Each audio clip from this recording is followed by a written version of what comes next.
So the work that I'm going to talk about is from a whole group of people. I want to point out a few of these people who happen to be in the building.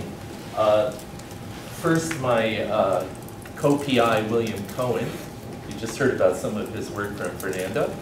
In the front here, you also see Vahatna, who you heard give one of those 3 talks yesterday, and maybe saw her poster. She's a grad student. Matt Gardner, who's here, who had a poster yesterday too. Partha Chalukar, who's a postdoc on the project, and Burr Settles, who was here earlier this week, another postdoc on the project. So there are a number of people involved in this project, and much of the work that I'm going to talk about is due to them. So I want to start with 2 ideas, tenets, let's call them, that motivate and help explain why we're trying to do what we're trying to do. The first one is about knowledge, natural language understanding. There used to be a popular term, natural language understanding. Now it's not so popular. People talk about natural language processing. Sometimes they talk about natural language engineering. But if you think about natural language understanding, what you do, what you're doing right now, tenet number 1 is understanding requires a belief system. If you don't have one, you're not going to understand anything. Okay? And so tenet number 1 is we'll never produce computer natural language understanders until we at least have systems that react to arbitrary sentences by saying one of these 3 things. Yeah, I understand and I already knew that. Or I understand, I didn't know that, but it's a good idea, I'll add it to my belief system. Or I understand that, but I don't think I'd agree. That's what you're doing right now. That's what it means to understand this slide. Right? You're saying, I understand tenet number 1. Hopefully you're in this category. Perhaps you're in this category, that'd be all right. I hope you're not in this category, but that's what it means to understand. And so it's a simple point. But I think that it would be very helpful for many natural language understanding researchers to take this seriously and to think about building systems that could move toward that. So that's tenet number 1. Tenet number 2 is about machine learning. We'll never really understand machine learning or learning until we can build machines that learn many different things. That's what you and I do. Over days and weeks and years and decades, that's what you and I do, right? And become better learners over time, right? But when you were young, you learned to count, then you learned arithmetic, you learned algebra, you learned calculus, you learned who knows what else, but you couldn't have started with calculus. It just would not have worked. You're organized in some way where the more you learn, the better you're able to learn the next thing. And so here are some of the kinds of competences that are obviously important for us, and I think probably important for machine learning systems if we really want to understand learning. So those are the 2 tenets that I want to start with. And so the project that I want to talk about is our Never-Ending Language Learner, and you can see that it's motivated by those 2 tenets. The idea here is we want to build a system that learns forever to read the web. So the input is an ontology. Sorry, Oren. Not really sorry, Oren. I understand, but I disagree with that. So the input is an ontology, categories and relations, along with a handful of examples, 10 to 20 of each of those predicates. So if we're interested in let's say buildings, we'll give a dozen examples of buildings: hotel, garage, house, etc. In NELL, we've input about 600 of these predicates, maybe half categories and half relations, and roughly 10 to 20 examples of each. The other input is the web. In NELL, we have a downloaded collection, ClueWeb 2009, of half a billion web pages, plus Google has in the past kindly given us access to making 100,000 queries a day to the search API. And occasional interaction with human trainers, which turns out to be about 5 minutes a day because we're all busy. Okay, so given those inputs, then the task is simple to specify. We just want a system that runs forever and every day does these two things. Number one, it should extract more facts, beliefs, let's call them, because they won't be perfect, more beliefs from the web and integrate those into its knowledge base, basically populating this ontology. And number two, just as important, every day it should learn to read better than it could yesterday. And what would be the evidence for that? Well, the system, if it went back to the same text that it looked at yesterday, if it reads better today, that means it should extract more beliefs more accurately today. Okay, so that's the spec. That's what we want to do. And we have this system which has not totally solved this problem, but which I think is kind of interesting and I want to talk about, which was initiated in January of 2010. So NELL, Neverending Language Learner, NELL is now almost 2.5 years old. And the current state of the system is, all right, the current state of the system is that it has built up a knowledge base with about 15 million beliefs that it's entertaining at different levels of confidence. It's getting better and better at reading. It is a better reader now than it was 6 months ago, and it was better than it was the year before. It's learning to reason as well as read, and it's automatically extending its ontology by adding new relations. So it's, that's what the system is doing. When I say that it's building up a knowledge base of beliefs, I mean things like this. So for example, NELL believes that the Maple Leafs play hockey.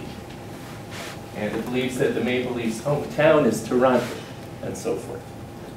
So each of these triples, similar to Fernando's talk, is one of the beliefs that NELL has.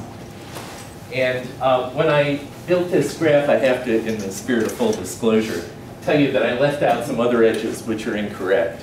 So this is the subset of the knowledge graph that happens to include correct beliefs. But that's the kind of thing that NELL has.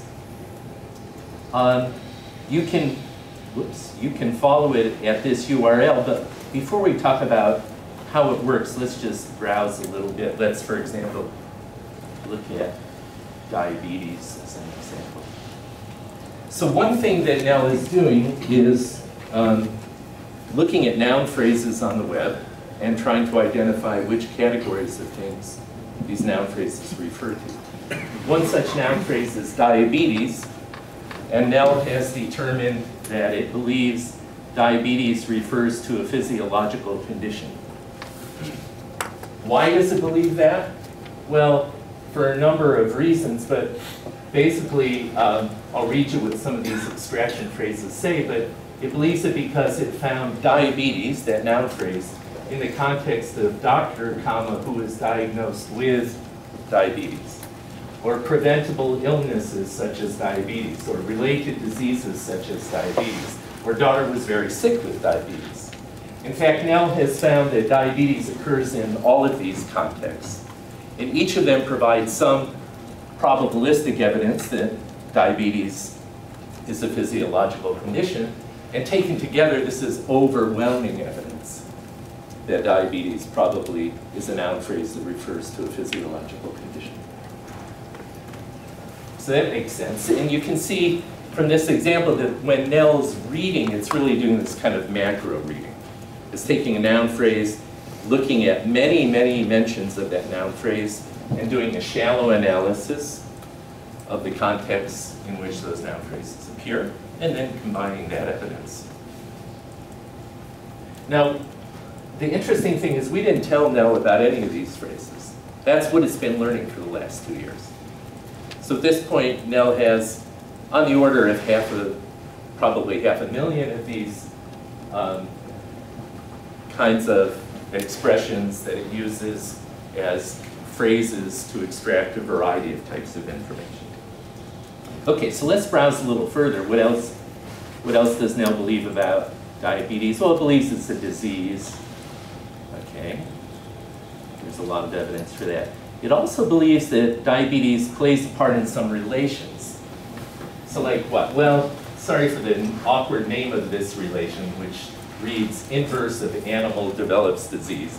But read it as this. These are animals who can get diabetes.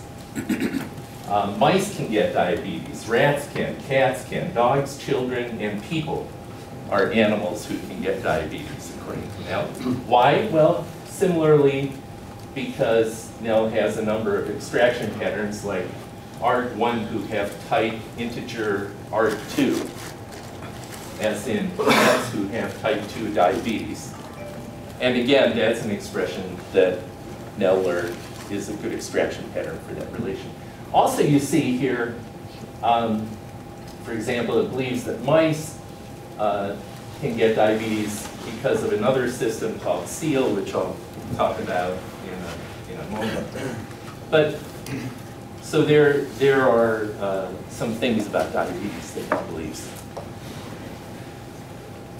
What else? It believes diabetes is a disease that's associated with the emotion numbness. It believes diabetes is a disease that can be caused by the food carbohydrates, carbs, glucose, junk food, and sugar level.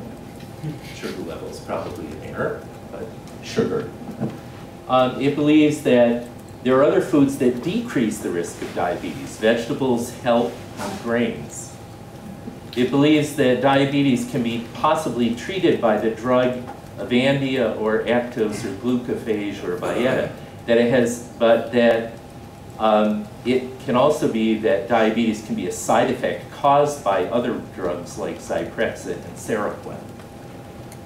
Okay, so you get the idea. So this is a fragment of the knowledge graph, and you can see there are errors in here, like help is not really a food that can decrease the risk of diabetes. So if you browse through the knowledge base, you'll find errors. But this gives you an idea, and you can click on any of these, like grains is another item which NELL believes is an agricultural product and food, and that there are types of grains like corn, oats, rye, millet, sorghum, quinoa, etc. And that grains are eaten by birds. So that's what is in the knowledge base. Yeah. So who came up with this list of relations? We made them up. So that's a fixed set of list of relations? Well, it's not fixed, but we initially made up a set of relations, and NELL is now actually adding to them. In fact, those ones with the awkward names that said inverse of blah, blah, blah, every one of those that had the awkward name was a relation that we didn't put into the ontology.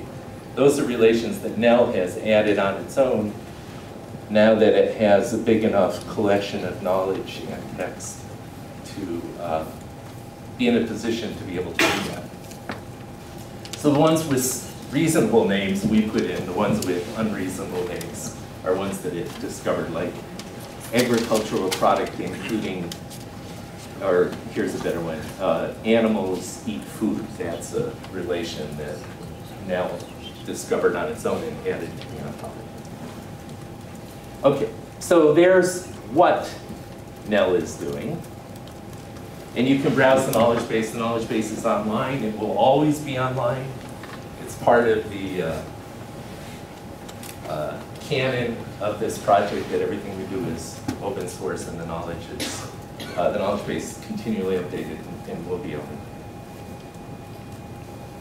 Okay, so what I want to do is talk about what I think are the 4 good ideas that make NELL work as well as it does, and then some of the things that it doesn't do very well. So that's my goal here. And I think there really are 4 key ideas that are responsible for the system's success to the degree that it's succeeding. The first idea is, fundamentally, NELL is a multicast semi-supervised learning system. And how do you do that? And how do you do it so that it doesn't run off the rails after 2.5 years of semi-supervised learning with about 5 minutes a day of human input? And so idea number one, to introduce this, let's just start by looking at the most obvious algorithm for, in fact, I see Ellen Ryloff sitting in the back of the room, who was one of the first people to use this algorithm. In the 1990s, Ellen said, well, we could bootstrap learn categories of noun phrases. If you give me 4 noun phrases that are in some category like cities, then I could do the following thing. I could look for text that mentions those noun phrases and find the context around them, like mayor of Paris and live in Seattle. And then I could use those phrases to find more noun phrases. And I might find mayor of San Francisco and live in Austin and live in denial. I'll also find live in denial, unfortunately. And then I can assume those are cities and go look for more phrases, more cities. And this works pretty well for a few iterations, but concept drift sets in and it doesn't work very well after a while.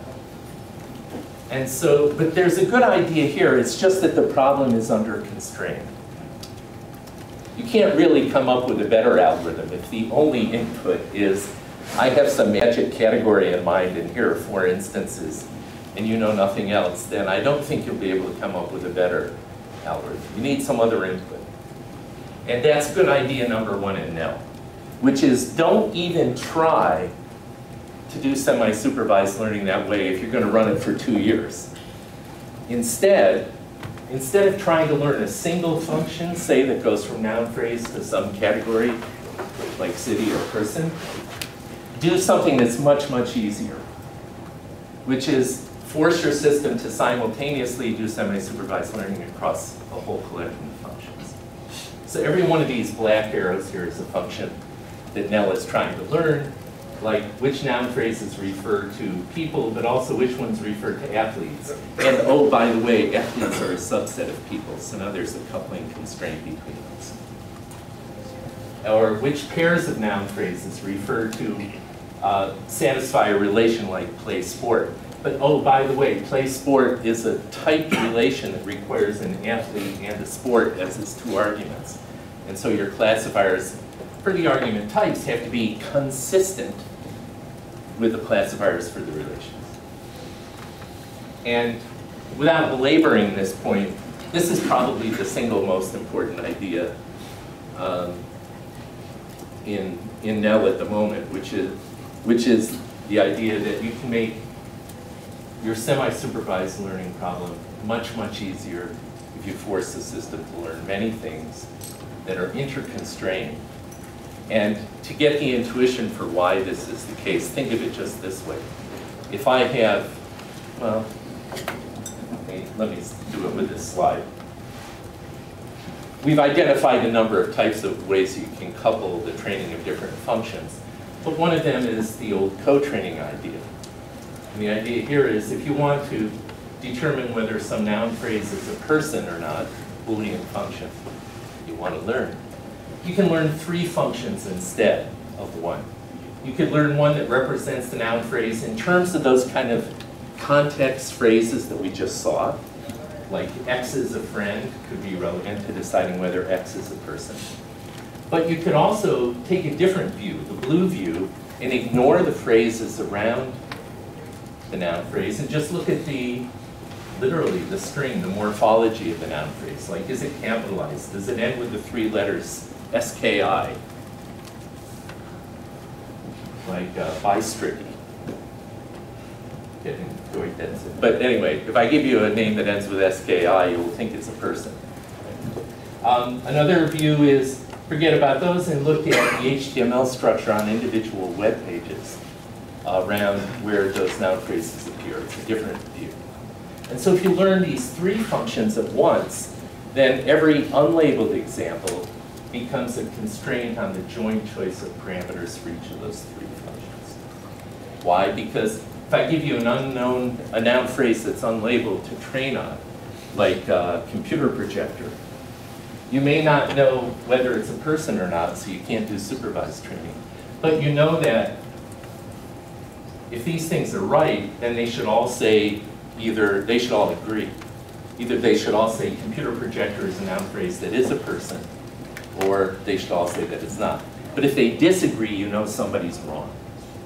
And so you can set up your objective function essentially to force consistency over the labeling of the unlabeled examples. So that's good idea number one, and there are several ways of coupling the training and functions. You can have multiple inputs going to the same predicted label. You can also try to predict different labels like person and sport and coach. And by the way, a coach must be a person, so there's another consistency constraint. If the classifier for coach says, yes, this noun phrase refers to a coach, and the person one says, no, they're not a person, then that's an inconsistency and somebody's wrong and you've got to fix it. And then there's the relation classification. You put that all together, currently in NELL there are about 2,500 of these coupled Boolean functions that are being trained in this multitask, multi-view, semi-supervised learning way. Okay, so that's good idea number one. If you're going to do semi-supervised learning, make it easy on yourself by learning many functions that are intertwined and coupled. That leads to good idea number two. Well, it leads to an obvious question, which is, okay, before I go on to good idea number two, let's talk a little bit about what's inside NELL. So what's inside NELL is a very simple architecture. There's a knowledge base, that's what we were just browsing, of its current beliefs. And there are a collection of extractors or belief adders that are things like trained classifiers that learn those phrases like may or of X. And a different one that learns the morphological features that Burr Settles developed that. It's a linguistic regression classifier on many features of the noun, morphological features. And then there's a system that uses HTML structure and finds mentions of noun phrases on specific URLs that was developed by Richard Wang and William Cohen as part of Richard's PhD thesis. And so, and you can add, in fact we had added some more modules like this. But basically what NELL is one big EM approximation loop. On the E step, all of these trained extractors look at the text again and propose changes to the knowledge base. Either here's something to add or here's something I don't believe anymore. And the result of the E step is a set of, you can think of it as a set of labels for these latent variables about the truth values of all these predicates. And the knowledge base is the result of the E step. That's what we were browsing, was the result of the E step. The M step is just use that knowledge base and retrain all these guys. And so NELL's currently on something like iteration 600 or 700 of this. It takes about a day or so per iteration to do this. Okay, so that's the architecture. What gets learned are these kind of extraction patterns we saw. But for the morphological features, very different functions get learned. For example, the classifier that looks at morphological features uses features like these. And for example, to determine whether a noun phrase refers to a mountain, one of the features that gets a high weight is if the last word in the noun phrase is peak, like Pikes Peak. But if the first word is mountain, that's a negative feature, like mountain bike is not a mountain. Similarly, a visual art movement, a noun phrase may well be a visual art movement if it ends with ism, but not if it's Buddhism, not if it begins with Buddha, and so forth. So we get those kind of extractions. And then from Richard Wang and William Cohen's SEAL system, we get essentially rules like this that say, for example, to determine whether a pair of noun phrases satisfies the relation book author, you should go to the webpage lifebehindthecurve.com and look for this HTML pattern. which is essentially a list item of the form x by y. And it learns these URL-specific regularities, which are very useful for both extracting categories and dimensions. And so what you can see is some of the diversity of types of knowledge NELL is learning. And the beauty of this is these things are so different that they make pretty much uncorrelated errors. And remember the idea of semi-supervised, key idea number 1 was couple the training of many functions. If those functions make independent errors, then you can show that that's where you get the biggest lift from the unlabeled data you're using. Okay, so that's key idea number 1. And it leads to this question. If coupled learning is key idea, then how can we make even tighter coupling? That'll make the sample complexity of our learning even better. How can we get new coupling constraints? And so key idea number 2 is learn them. So in NELL, now that it has this collection of 15 million beliefs, and a little over 1 million of which it considers high confidence beliefs, it can effectively just data mine what it's read and look for empirical regularities in the world that it's reading about. So for example, NELL learns first order horn clauses with probabilistic results. This rule says in English, if athlete X plays for team Z and team Z plays sport Y, then athlete X plays sport Y with probability 0.93. And those are actually new coupling constraints that couple the training of these 3 named relations. And they also are useful inference rules that allow NELL to infer new beliefs that follow from what it has read, even if the thing that it's inferring it was not able to read. So NELL learns many thousands of these rules. Here's some examples. And I'm not going to belabor this one, but I'll come back to it. But to drive home the point that these rules are not only useful for inferring new beliefs, they're also useful for improving the learning competence for learning the other functions. So here's our nest of interrelated black arrow functions, each of these black arrows being some Boolean function. NELL is trying to learn to map text to types. And that relation that was just learned, this horn clause, is literally a new coupling constraint among 3 of those predicates, the 3 that happen to be mentioned. And so every time NELL learns a new horn clause, it's actually making a tighter nest of coupled learning problems for the other part of what it's learning. And so remember tenet number 2, that we should build machine learning systems that get better, not just at performing, but at learning?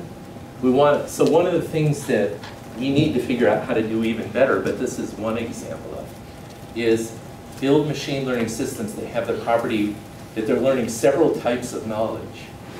And that if they learn more of type J, then that actually helps them learn better knowledge of type K. And so in this case, when now that NELL has a big enough knowledge base, it can learn these kind of regularities, they actually then feed back to help it do a better job of learning to read. Okay, so there's idea number 2.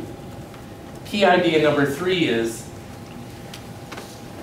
about Orin. Don't use a fixed ontology. One of the problems if you want to build really a never-ending learning system is you don't want it to saturate and then just run out of stuff to do. For example, NELL now has found all the countries. There are no more countries. It has about 270 some of them. Those of you who don't know, some of them are synonyms and it hasn't figured that out. But there aren't really a lot more countries for NELL to discover. And, but we wanted to keep being productive, and for all the reasons Oren was pointing out yesterday, it's obviously a good idea to extend the ontology. Now this is another example, like rule learning, where NELL could not possibly have taken on this problem during the first 2 months of its existence. It just didn't know enough to do it. But now that NELL has this big knowledge base, it's actually not very difficult for it to find new relations to add to its ontology. So Mohammed Tahir and Stefan Grushka mostly did this work, but they wrote an algorithm which goes through every pair of categories in NELL. Let's take musician and musical instrument, for example. And now that NELL has typically thousands of known noun phrase instances for each of these categories, it can go through and look for pairs of instances of person and musical instrument that occur way too frequently to be coincidence, like Eric Clapton and guitar. They just co-occur way too frequently to be coincidence. And they occur in the same kind of phrase context as Ringo Starr and drums. So there's some co-clustering of pairs of noun phrases and the context phrases that connect them. And this algorithm simply looks for those for every pair C1 and C2 of categories that are currently in the ontology. When you do that, you get this sort of thing. So if we run the algorithm for the pair musical instrument and musician, then here are some of the patterns that occur a lot, like trombone and Tommy Dorsey, sitar and George Harrison, and here are some of the phrases that occur with those, like sitar master George Harrison, or tenor sax virtuoso Stan Getz, etc. So this co-clustering gives us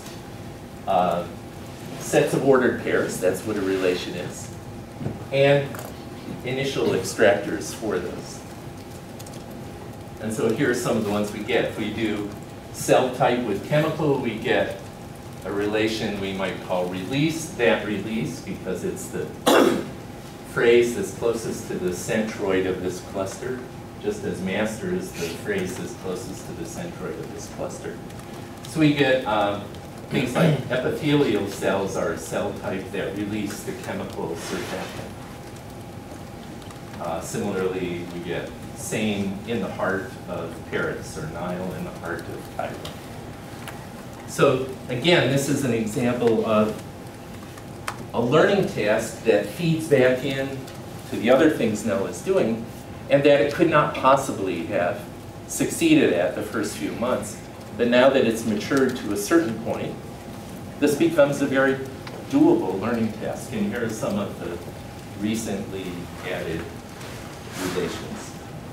My favorite is actually baked goods served with beverage. NELL has many recommendations. Also has clothing recommendations now. What clothes you should wear with which clothes here. Clothing goes with clothing. I would be wary of taking all of it. All right, so those are the three of the four good ideas. You probably already know the fourth, because it was implicit in what I was saying, which is if you want to build a never-ending learning system, key idea number 4 is do it in some staged curriculum. Even if the state of the art is so primitive that you have to manually introduce these tasks as the system is maturing, which is what we did. So roughly, here's the sequence of tasks. It's not a totally ordered sequence either, but when NELL started, it was only working on these 2 tasks. Classify noun phrases into their categories, classify noun phrase pairs into relations. In a fixed ontology initially that with a dozen or so examples here. But then after it got better at that and it built up a knowledge base, it was in a position to take on the task of discovering rules like those horn clauses. I didn't discuss it, but Jayant Krishnamurthy has also done some very nice work similar to the kind of thing that Oren was talking about yesterday, to try to get NELL to learn knowledge about which noun phrases co-refer and which ones are polysemous. But again, that was a task that it couldn't have done until it had a certain amount of competence at telling which things belong to which categories. Partha Talukdar and Derek Wijaya are now working on trying to get NELL to assign temporal scope to these. That's a hard problem. And it's certainly not solved at this point, but it's a problem that now I think hopefully NELL can begin to approach. And learning to micro-read single sentences is another kind of problem. For example, Justin Betteridge is finishing up a thesis on extracting entities and relations from individual sentences, where the training is distance supervision from NELL's knowledge base. And J.I. Krishnamurthy has a paper in the upcoming EMNLP on CCG, training CCG semantic parsers with distance supervision from knowledge base. And these are preliminary things, but they're things that now start to make sense given that NELL has reached a certain level of maturity. So key idea number 4 is just that. Take seriously the idea of a curriculum and of training your system on easy to progressively more difficult problems. So those are the 4 key ideas, I think, that are currently in NELL. There's actually a 5th, which fortunately Fernando already described. So in Fernando's talk, he was talking about this work that he's doing in collaboration with Ni Lau and William Cohen on doing inference. And one of the things that NELL needs to do is a better job at inference over this knowledge base that it's building. And Ni and William have worked with us, and we've now incorporated PRA, Ni's PhD thesis work, into NELL. And I think, let me introduce it in a way that's a little bit different from the way Fernando described the algorithm. So I think this is a very helpful way to think about what Ni is doing. Think about it this way. We want to draw new inferences from the knowledge that we have. And we already saw before that NELL could learn these horn clause rules. Here's a typical horn clause rule. I could say, if x1 competes with x2 and the economic sector of x2 is x3, then x1 also is in that same economic sector. And if I had that rule, I could apply it, in fact, to this knowledge base right here. GM competes with Toyota, who's in the automobile economic sector. And so this horn clause rule would allow us to add a new edge here with some probability, saying that General Motors is in the economic sector automobile. Now this horn clause rule that I wrote happens to be in a certain restricted form. It's not a general form horn clause. In a general horn clause, I can put any conjunction of literals here. But suppose that I restrict my horn clauses so that I can only put conjunctions of literals that correspond to a chain in this graph. So you can think of this, in fact, what Ni's system does is precisely that.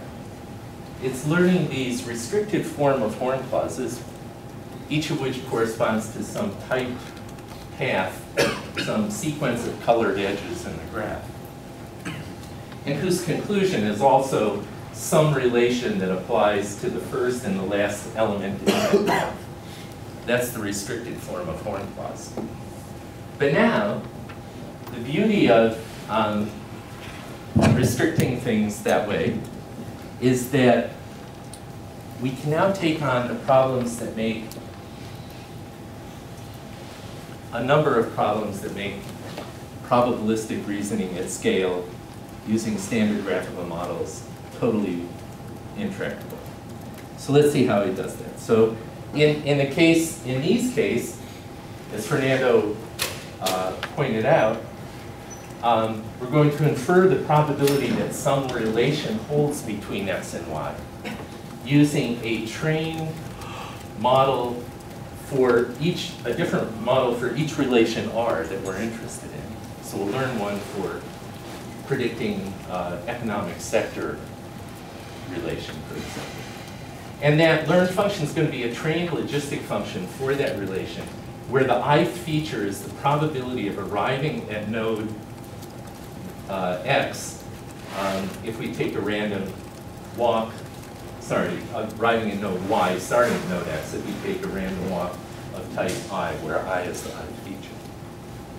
So if you play that out, here's how it looks. Let's see how NELL will now, using PRA, infer the relation city located in country for Pittsburgh. What country is Pittsburgh located in? So in the trained model, one of the path types that corresponds to one of those restricted horn clauses says we should follow paths of this type. We should start at Pittsburgh and find city and state. Okay, NELL knows that Pittsburgh's in Pennsylvania. Then it says we should now follow the inverse of that, the inverse of city and state. Okay, what are other cities also in Pennsylvania? We take a random step along that path. And then the third one is find out what city those are located in, what country those cities are located in. And we do that. Okay, so that's a path. A random walk along that will take one black, one red, one green. And that will correspond to the invocation of this restricted horn clause. The probability that we end up at the US becomes the value of that feature. The logistic function is going to combine now a number of these horn clauses in a discriminative way. So there's another path that instead we could use, saying, well, start at Pittsburgh, find out what's located in Pittsburgh. Oh, PPG and Delta are. Then find what locations they're in. Then find what countries those are in.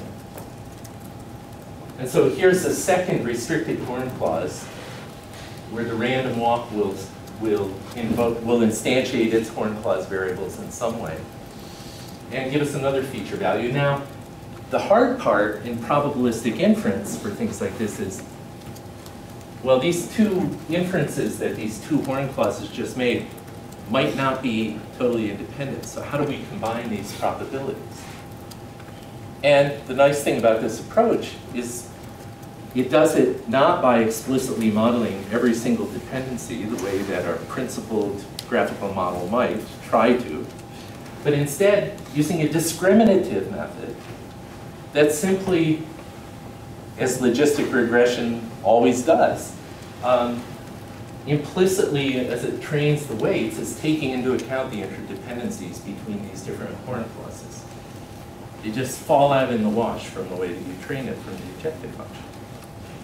So because logistic regression is a discriminative method, it just under the covers takes care of the hard question of how do we model the dependencies between these different horn clauses.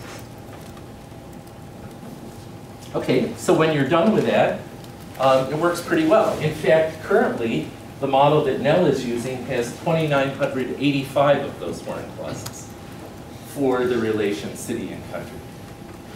So this is a large-scale thing. For any given query, like Pittsburgh, only a small fraction of these paths will also all actually be available for the knowledge base to work with. But the ones that are, it will use in a whole environment. So just to give you an idea of how this works, I ran this little test where I took the relation competes with, and I made up a list of 17 companies. And I asked NELL, using this method, to rank order those 17 companies by the probability that they compete with Microsoft. And here is the ranking again. You can see it's not too bad. Google is at the top, then Oracle and IBM. At the bottom is Pfizer, which doesn't really compete much with Microsoft, and Exxon and Lufthansa. When I asked my friends, I got a similar ranking. Okay, so I want to end here, but let me summarize this. I think this is a very interesting direction for research on the important problem of probabilistic inference on large-scale knowledge. And not just knowledge, as Fernando was saying, knowledge coupled with corpus statistics of various types. It can be tractable because it's really an anytime algorithm. We're doing this model, which has thousands of typed paths. It's doing random walks along those paths. And it will do as many random walks as you give it time for. You can say, I need an answer in 200 milliseconds. It'll do as many random walks as it has time and give you an answer. If you give it 5 minutes, it'll do more random walks, get a better estimate. So it's any time. It's tractable because we bound the length of those random walks. In the current models, NELL is using maximum length is 3. So you don't walk over the whole graph, but you just bound the length. And so there are many inferences NELL cannot make because the answer isn't within radius 3 of the starting point. But notice as NELL learns more and reads more and makes a denser knowledge graph, that's going to change. And it finally, as I pointed out before, addresses this question of how to combine the unknown interdependencies between those different inference methods that you're using. So let me end there, and my time is up. So let me just end there and see if we have time for questions. Thanks.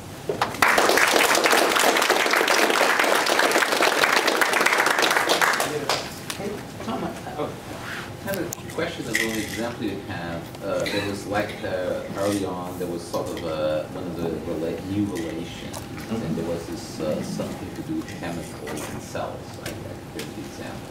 Yeah, cells emit chemicals. Yeah. And there's what's kind of curious on that one was that you had 3 examples, and 2 were kind of bona fide chemicals, and the other one is a class surfactant, which is lots of things. There are lots of surfactants.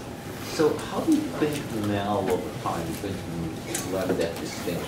That surfactant is on a particular compound, but it's sort of a whole class of compounds. Yeah, that's great. If you didn't hear it in the back, the question is about how is NELL going to deal with it? Currently, it confuses instances with categories. So surfactant is a class of chemicals maybe, but particular, neurotonin or something might be a particular chemical. And NELL currently doesn't distinguish the two. That's true, and I guess what I can say is we added to NELL's ontology manually the relation subset of. So there are now plenty of places in NELL's knowledge graph where it might know that surfactant is a superset of these other things, like serotonin, if it is, or neuro, whatever, you know what I mean. It knows that ruminants is a superset of cows, for example, even though we didn't put it in the ontology, we just added the relation, so superset, subset of. And that has been kind of effective, and one thing we haven't done but should is have NELL decide which of those things to reify into the ontology. So right now it just thinks, for example, that there's a class called animals, and members include ruminants and goats. And by the way, there's this relation between ruminant and goat called superset, subset. And so we need to go the next step of having NELL decide which of those it should reify and make a real category, which brings in some other indexing commitments that it's going to do and so forth. Great work, wonderful talk. I want to ask a high-level question, and that is really, do you think it can really work? In particular, in the original NELL system, after a while, things started to drift, as bootstrapping approaches do. Do you really think that this can work without some sort of feedback? So people act in the world and are able to revise their information accordingly, or maybe it's doing experiments, making predictions. Can NELL succeed long-term without that ability? Yeah, let me split that question into 2. Can NELL succeed without human supervision daily? Well, not daily, but weekly? Probably not.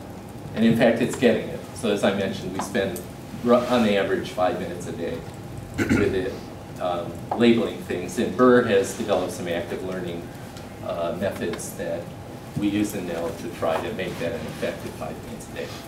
The other part of the question is really, can NELL ever learn what a pineapple looks like this way? And the answer is no. It needs some other sensors to do that. So we've been starting to work with Abhinav Gupta, who's a computer vision researcher at CMU, who's interested in the question of whether NELL could not just read the web, but see the web, and match up regions and images that are pineapples with the token pineapple that it's reading about. That's an aspiration, not an accomplishment. But I agree with the point of your question, which is there's a limit to what you can get from reading, and there's also a limit to how well your semi-supervised learning can work without some human interaction. And I'm comforted by the fact that none of us would be here today if we didn't have daily interaction with our parents for our first 2.5 years. Okay, I think one final question. It's like 37 or so. So, unless, I mean, I guess people can go and have coffee if they want to, stay and listen to the question. Unless you want to have coffee. Okay. I won't be offended. Help me understand the learning mechanism for those chained word clauses. Can you quickly sketch why another path of the same form, namely going from city to country, back to city and then to state, doesn't lead you to wild inferences about cities being in states because of other cities in the same country? Yeah, so that's good. So you're saying there exist paths that would lead you to stupid inferences. Yes. And it's true, and that's why logistic regression is an important part of this. So each path... What's the supervision signal for the logistic regression? The knowledge base. The knowledge. So it's part of the EM process. The knowledge base is NELL's best guess at what it should be. So you propose a path like that and run logistic regression and discover this gets a minuscule weight. Yeah, that's right. Pretty close to Well, zero. it's a negative way. But in some cases, Well, no, it would give random results. Sometimes it would agree, and sometimes it would disagree. There are others So I that think actually I indeed. think it would get quite close to zero rather than a negative weight. We can talk that one, right? There are negative weights in there. Oh, Actually. right. But so it's interesting because I wrote the first version of the horn clause learner in NELL, and I was very conservative, as Ross Quinlan would recommend that you be if you're learning first order horn clauses from a database. And so only horn clauses that were above some, cross-validated accuracy got in there. And the way I think of PRA is it lets you put in all kinds of junk. And if it provides better than random predictions, then it helps the ensemble of rules that are being learned. And if you put in real junk and you have enough data, you'll find out you should zero out the weight.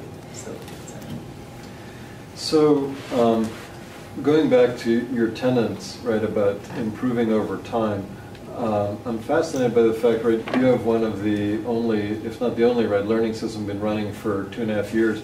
So it seems like you're in a position to talk about, well, how does the rate of learning change over time, right? Presumably it's improving in the sense that there's more knowledge in there, but what does the rate of learning look like, and what asymptotes have you seen? And I'm conjecturing from the fact that you've added the idea of the cumulative stage learning, that you perceive some asymptotes, and the addition of learning capabilities is addressing that. But can you somehow factor that out and talk about a learning system that's been learning for 2.5 years?